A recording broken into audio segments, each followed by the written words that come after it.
Chers amis, bienvenue à une autre édition de nos dévotions. Nous sommes à la dévotion de lundi le 8 août 2022. Merci à tous ceux qui sont avec nous aujourd'hui, ceux qui nous rejoignent depuis l'Amérique, depuis l'Afrique, depuis l'Europe et même depuis l'Asie. Que le Seigneur vous bénisse tous au nom puissant de Jésus-Christ. Alors, nous allons lire la parole de Dieu et nous allons expliquer avant de prier. Je vais prier pour vous, je vais prier pour vos vies, vos familles, je vais prier pour vos affaires, je vais prier pour vos finances et pour tout ce qui vous concerne. Je continue à prier pour les élèves, les étudiants, tous ceux qui retournent bientôt à l'école, afin que le Seigneur vous accorde l'intelligence et la sagesse. Alors, nous allons lire la parole de Dieu aujourd'hui dans 1 Corinthiens chapitre 2 et nous irons au verset 4 et verset 5. 1 Corinthiens chapitre 2, verset 4 à 5. Et le thème de notre dévotion est celui-ci, au-delà de l'entendement humain. Voici ce que dit la parole de Dieu dans 1 Corinthiens chapitre 2, verset 4 à 5. Et ma parole et ma prédication ne reposaient pas sur les discours persuasifs de la sagesse, mais sur une démonstration d'esprit et de puissance, afin que votre foi fût fondée non sur la sagesse des hommes, mais sur la puissance de Dieu. Amen. L'apôtre Paul dit qu'il est question ici de la puissance de Dieu, n'est-ce pas, par rapport à la sagesse humaine. Il est en train d'inviter, n'est-ce pas, l'Église à placer sa foi sur la puissance de Dieu et non sur la sagesse humaine. Alors, lorsque nous parlons de la sagesse humaine, de quoi est-il question? Il s'agit, n'est-ce pas, de montrer ou alors de démontrer que les actes ou l'habileté, n'est-ce pas, de l'homme se repose sur son intelligence, n'est-ce pas, sur son expérience, et tout cela, c'est sur le plan humain. Et contrairement à cela, Dieu nous invite à dépendre totalement sur sa puissance, la puissance de Dieu. Et quand nous regardons la sagesse humaine, nous pouvons dire que cette sagesse-là est basée sur quoi? Sur les ressources intellectuelles, n'est-ce pas, les écoles, les universités, et c'est de là où vient, n'est-ce pas, la sagesse humaine. Mais Dieu, au contraire, dit que c'est dans sa puissance, quand nous regardons sa parole et que nous nous attachons à sa parole et laissons sa parole agir en nous et à travers nous, c'est ainsi que nous voyons la manifestation de sa puissance. Et sa puissance, la puissance de Dieu, est au-delà, va au-delà de la sagesse humaine. Imaginez un instant que quelqu'un souffre de cancer.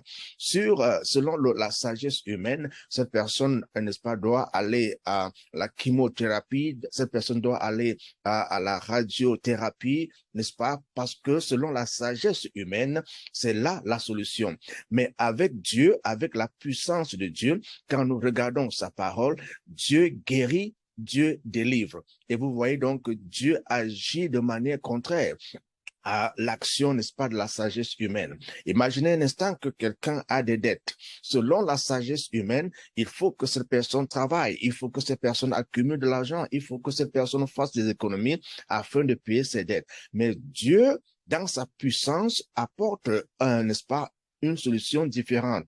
Selon Luc chapitre 6, verset 38, il dit « Donne et l'on vous donnera », n'est-ce pas, une bonne mesure, pressée, secouée et débordante. Et c'est comme ça que l'on vous donnera. En d'autres termes, il y a une différence totale entre la sagesse humaine et la puissance de Dieu. Alors l'apôtre Paul est en train d'inviter dans l'Église à placer sa foi dans la puissance de Dieu par le Saint-Esprit. Et c'est ainsi que nous verrons dans la démonstration de cette puissance dans nos vies individuelles, également dans nos vies collectives et dans nos familles. Il est donc question aujourd'hui de montrer aux enfants de Dieu qu'il y a une solution à tout problème, une réponse à toute question, et cela se trouve dans la puissance de Dieu. La puissance de Dieu, et quand nous mettons sa parole en pratique, et c'est ainsi que nous voyons donc cette puissance se déployer dans tout ce qui nous concerne. Vous voyez, c'est dans cette puissance, la puissance de Dieu, que nous voyons se démontrer, se déployer. Dieu lui-même, il agit dans le cas de santé des individus, il agit dans le cas de finances des individus, mais comment? Par sa puissance. Nous sommes donc appelés à faire en sorte que la puissance de Dieu se démontre, que la puissance de Dieu soit démontrée. Il est question aujourd'hui que la puissance de Dieu se manifeste dans la vie des individus et non pas la sagesse humaine qui est limitée, la sagesse humaine qui n'est basée que sur la connaissance, n'est-ce pas, intellectuelle, n'est-ce pas, les expériences, n'est-ce pas, humaines, mais Dieu va au-delà de ces choses et il manifeste sa puissance. Il manifeste son pouvoir, il manifeste son autorité et il est prêt à le faire pour toi aujourd'hui.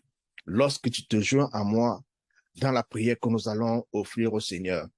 Et certainement, quelqu'un est en train de m'écouter et se dit, mais comment est-ce que cette puissance-là peut se manifester à moi? Comment est-ce que l'autorité de Dieu peut se manifester à moi et à travers moi? Tout commence par la communion, n'est-ce pas?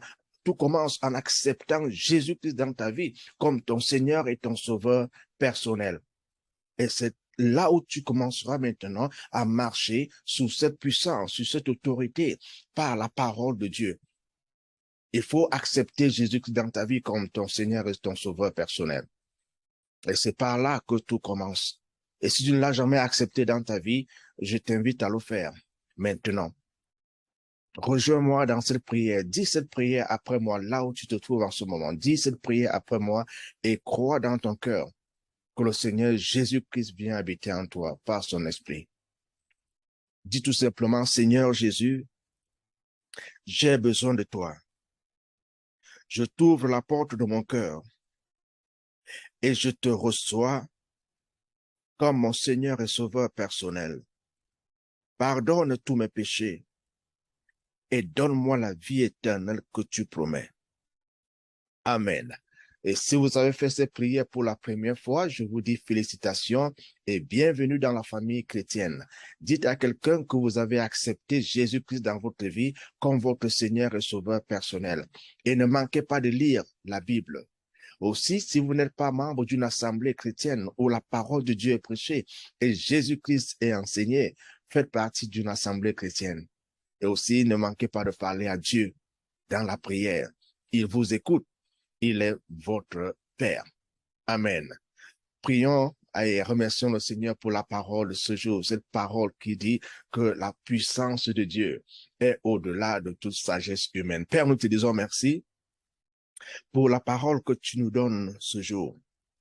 Merci parce que par ton Saint-Esprit, ces paroles restent gravées dans nos cœurs et ton Esprit Saint aussi nous aide à mettre cette parole en pratique.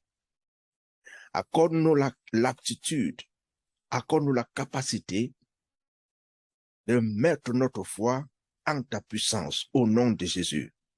Et qu'en toutes choses, nous puissions invoquer ta présence, même dans les cas de maladie, même dans les cas les plus désespérés, car lorsque tu interviens, tu changes toute situation.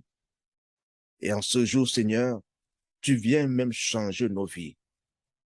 Que ton nom soit glorifié. Au nom de Jésus, nous avons prié. Amen. Voilà, maintenant nous allons prier. Vous avez des sujets de prière. Quels que soient les sujets que vous avez, croyez que Dieu entend vos prières et croyez que Dieu répond. Et il y en a parmi vous qui sont malades. Il y en a parmi vous qui cherchent, n'est-ce pas, que le Seigneur vous donne la direction dans votre vie. Vous ne parvenez pas à prendre certaines décisions. Le Saint-Esprit va vous aider. Et il y en a parmi vous qui avaient des problèmes de finances. Croyez que le Seigneur, par sa puissance, apporte la solution à vos finances. Les problèmes dans des foyers, que l'Éternel intervienne dans vos foyers, des mariages qui sont en train d'être brisés. Je vais prier pour ces mariages-là. Je vais prier pour des femmes qui ne parviennent pas à avoir des enfants. Même si les gens vous ont déclaré stériles, avec Dieu, tout est possible. Sa puissance est au-delà de la sagesse humaine. Et il y a des élèves, il y a des étudiants qui demandent que le Seigneur les assiste. Je vais prier pour vos études. Et je vais prier également pour les hommes d'affaires, les femmes d'affaires. Je suis là pour prier pour les hommes de Dieu, les femmes de Dieu. Vous êtes dirigeants d'entreprise, n'est-ce pas? Vous êtes peut-être dirigeant d'organisation, vous êtes président d'une organisation, vous êtes président d'un pays, ministre, je vais prier pour vous parce que Dieu est au courant de tout ce que vous traversez et il attend seulement que quelqu'un l'appelle, il attend que quelqu'un l'invoque et quand il entend son nom, il répond comme si j'appelais peut-être le nom David, le nom fait en sorte que vous vous tourniez parce que vous avez entendu votre nom. Et quand vous dites Seigneur, il entend. Il entend. Donc, nous allons prier et je suis très content parce que le Seigneur entend et le Seigneur répond. J'ai cette ferme conviction et si vous avez également cette foi, ensemble, nous pouvons déplacer les montagnes. Amen. Prions ensemble. Père, nous te disons merci. Merci infiniment parce que tu nous accordes la grâce de nous approcher de toi. Seigneur, pas par nos mérites, pas parce que nous sommes forts, pas parce que nous sommes sages, pas parce que nous avons fait des choses qui t'ont plu, mais parce que Jésus-Christ, à travers sa mort et sa résurrection, nous a donné accès à ton trône. Seigneur, nous avons accès à ton trône à travers la chair de Jésus-Christ. Et quand nous t'invoquons par ce précieux nom, tu nous entends et tu nous réponds. Voici tes enfants qui se rassemblent autour de toi. Voici tes enfants qui t'invoquent parce que tu as dit invoque-moi à l'heure de la détresse. Seigneur, quand nous sommes dans la détresse, nous pouvons t'invoquer. Et quand nous t'invoquons, nous croyons que tu viens, nous croyons que tu interviens, nous croyons que tu nous défends, nous croyons que tu nous protèges, nous croyons que tu pourvois à tous nos besoins dans le puissant nom de Jésus. Seigneur, nous t'élevons en ce moment tous ceux qui sont malades. Éternel, par ta main puissante, apporte la guérison dans les foyers, apporte la guérison dans le corps, apporte la guérison dans les familles. Seigneur, nous prions pour tous ceux qui souffrent, que ce soit des douleurs dans le ventre. Seigneur, que ces douleurs-là quittent au nom puissant de Jésus. Je prie pour toi, si tu as des douleurs à n'importe quel niveau de ton corps, que cette douleur s'en aille dans le puissant nom de Jésus-Christ. Douleur au dos, je commande à cette douleur de quitter ton dos dans le puissant nom de Jésus. J'envoie la guérison dans tes os, j'envoie la guérison dans tes muscles, j'envoie la guérison dans tes articulations, j'envoie la guérison dans ton sang. Si on a trouvé des problèmes dans ton sang, je déclare et je décrète que la guérison touche ton sang au nom puissant de Jésus-Christ. Ton sang redevient normal. Je prie pour tous les drépanocytaires parce que cela me vient à l'esprit en ce moment. Si tu es drépanocytaire, je déclare la guérison sur ton corps dans le puissant nom de Jésus. Reçois ta guérison. Si on a trouvé le cancer dans ton corps, je commande à ce cancer de quitter ton corps au nom puissant de Jésus. Si tu reçois cette guérison, tu verras la guérison se manifester dans ta vie, dans ton cœur, au nom puissant de Jésus.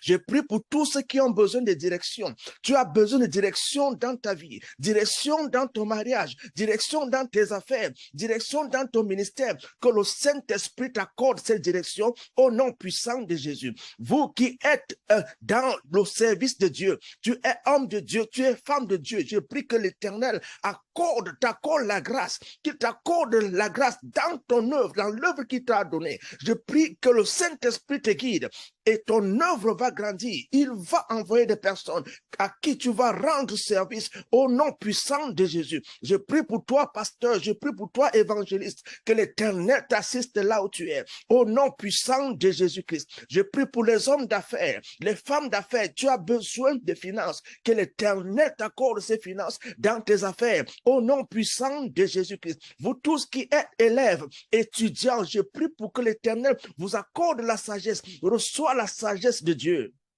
Reçois l'intelligence de Dieu. Je prie pour le succès. Tu auras le succès. Tu auras le succès à l'école. Tu auras le succès à l'école. L'Éternel va t'assister. Le Saint-Esprit va t'assister pendant tes moments d'études. Le Saint-Esprit va t'assister. Reçois la présence du Saint-Esprit pendant que tu étudies au nom puissant de Jésus-Christ.